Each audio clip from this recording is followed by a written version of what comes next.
Hello and good day, my name is Hypnos, and today I'm sharing 7 cozy games that you might want to try if you love Stardew Valley. Let's start right away.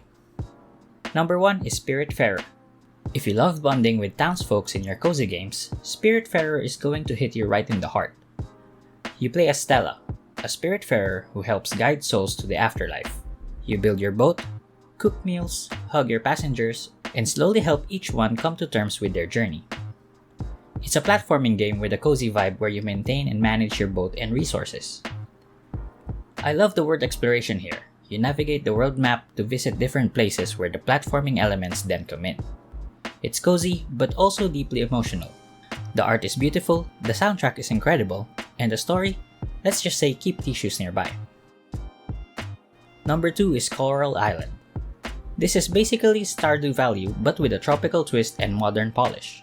You've got farming, fishing, and romance, but also underwater diving and environmental restoration.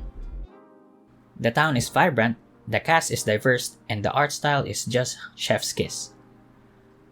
What I love about this is that it's a bit more mature and grounded than the other farming sims out there, and there are a lot of activities to do here.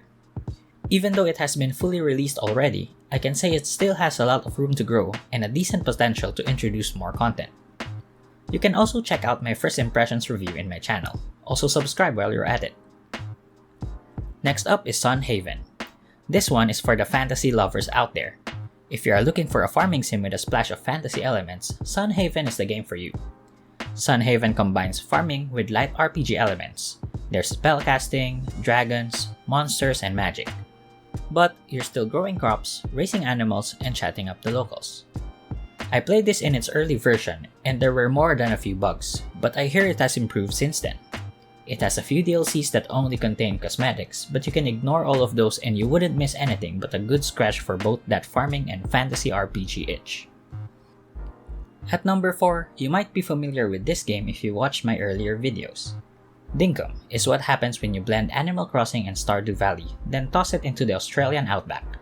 You build a town from scratch, and I really mean from the ground up.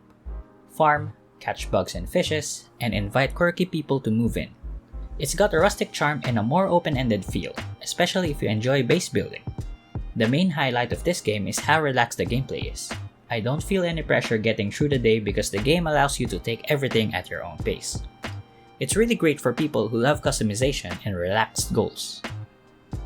I'm cheating a bit because I put these two games together, but they are a lot similar, so here goes. Number 5 is My Time at Portia and My Time at Sandrock.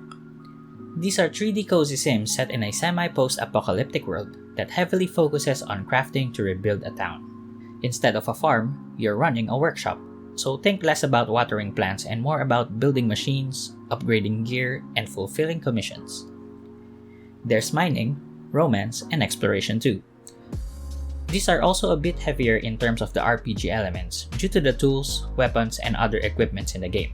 If you enjoyed the cave diving and tool upgrades in your cozy games, you'll feel right at home here. Number 6, Cozy Grove. Now this one's different.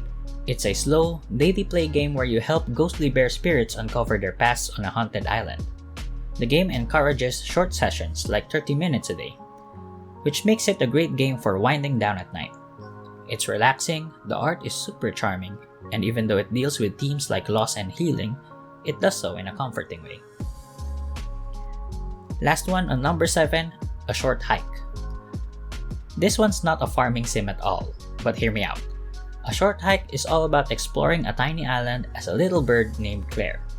You meet quirky characters, climb mountains, glide through the sky, and just exist in a peaceful world. It captures a mellow, introspective vibe.